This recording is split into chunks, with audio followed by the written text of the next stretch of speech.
Acho que aqui vocês podem dizer melhor do que eu. Qual que é a função do corretor de imóveis? O que vocês fazem no dia a dia? Quais são as atividades que vocês desenvolvem no dia a dia, na função de corretor? Todo mundo aqui já atua como corretor? Hoje tem que ser dinâmico, né? Fora que vocês são meio psicólogos também, advogados, contadores, né? Arquiteto, engenheiro, tudo um pouquinho, né? Mas correspondente à função do corretor mesmo. Intermediar, né? Administrar. É verdade? E o que é responsabilidade civil? O que vocês entendem por responsabilidade civil? Quando alguém diz para vocês assim, olha corretor, você tem o dever de informar, você tem o dever de orientar teu cliente sobre os riscos do negócio sob pena de responsabilidade civil. O que isso quer dizer? E a responsabilidade civil do corretor, ela pode ser só pelo prejuízo material, só pelo prejuízo financeiro, ou ela pode ser moral também? Eu posso ser responsabilizado, o corretor ele pode ser considerado como causador de um dano moral a alguém, se ele omitiu alguma informação, se ele não fez um negócio bem feito, se ele não intermediou esclarecendo todos os riscos. Pode? Só para vocês entenderem o conceito aqui, lá no Código Civil diz assim, aquele que, por ação ou omissão voluntária, negligência ou imprudência violar o direito e causar dano a outrem, ainda que exclusivamente moral, comete ato ilícito. Aquele que, por ato ilícito, causar dano a outrem, fica obrigado a repará-lo. O que eu quero que vocês entendam aqui é, primeiro, o que significa ato ilícito. Ato ilícito é toda vez que eu causo dano a alguém, certo? Seja ele moral ou material. De forma bem simples, explicando para vocês. Para eu responsabilizar o corretor, não basta o dano. Eu preciso demonstrar que esse dano que foi causado à pessoa tem ligação com o corretor. Essa ligação se chama nexo de causalidade. Tá joia? Então, o dano efetivo, o ato ilícito.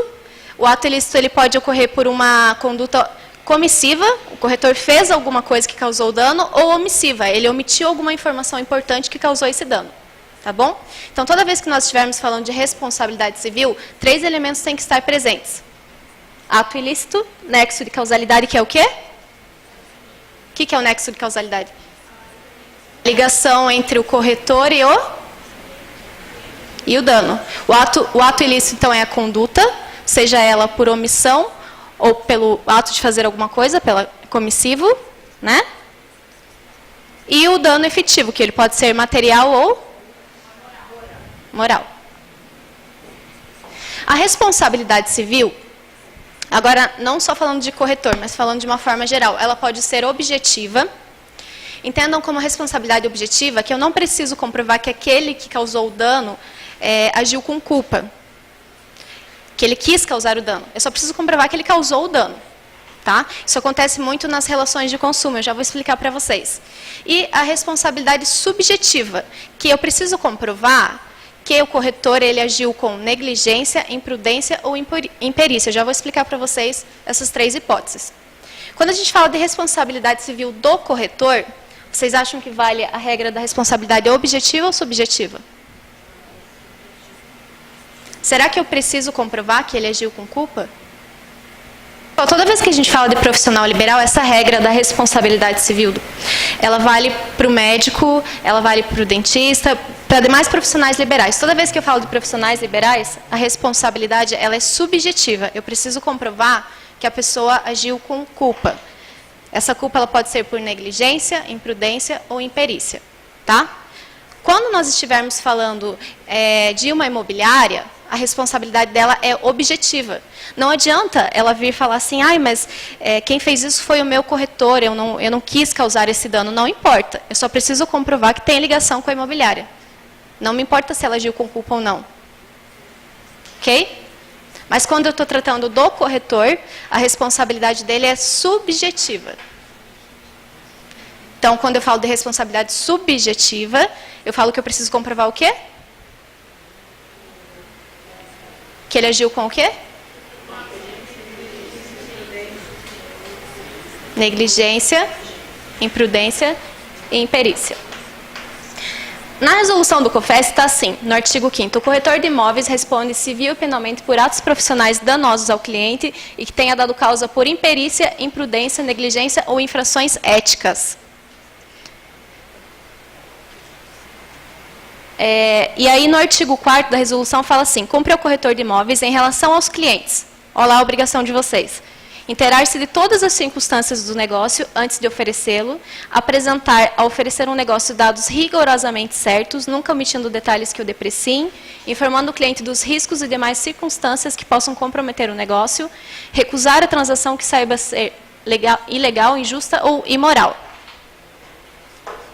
Então, eu falei para vocês que o corretor responde de forma subjetiva. E o que seria essa negligência, imprudência e imperícia? Quando é negligência, por exemplo, ele não observou que o imóvel a ser vendido possuía uma hipoteca, possuía uma execução fiscal, possuía uma execução trabalhista, ok? Não providenciou as certidões, aí ele está sendo negligente, ele não está observando os deveres de cuidado. Né? Então, negligência, pessoa que não toma os devidos cuidados, ok?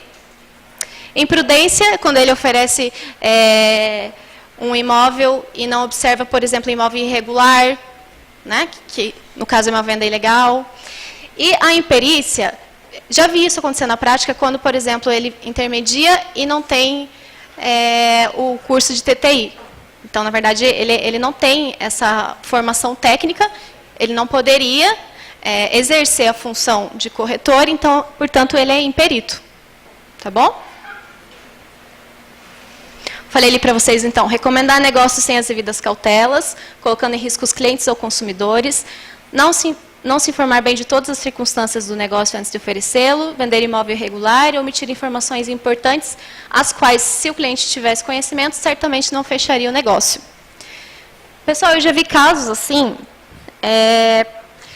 Teve um caso uma vez de uma imobiliária para a qual a gente advogava aí, que eles locaram um imóvel em que no anúncio dizia que tinha piscina. O problema é que, para a pessoa que locou esse imóvel, a piscina era essencial. Acontece que, depois que se mudou e tal, a piscina não funcionava, tinha problemas, enfim. E aí, ela responsabilizou a imobiliária e, inclusive, além de rescindir um contrato, ganhou danos morais porque aquela informação foi omitida. Foi considerada uma publicidade enganosa. Teve um outro caso de uma aluna aqui, que fez o curso, acho que no curso passado, que ela também foi responsabilizada porque ela vendeu um imóvel que tinha sauna, que dizia que tinha sauna, alguma coisa assim, chegou lá, não tinha. E ela vendeu esse imóvel, ele era em Porto Alegre, e também ela foi responsabilizada.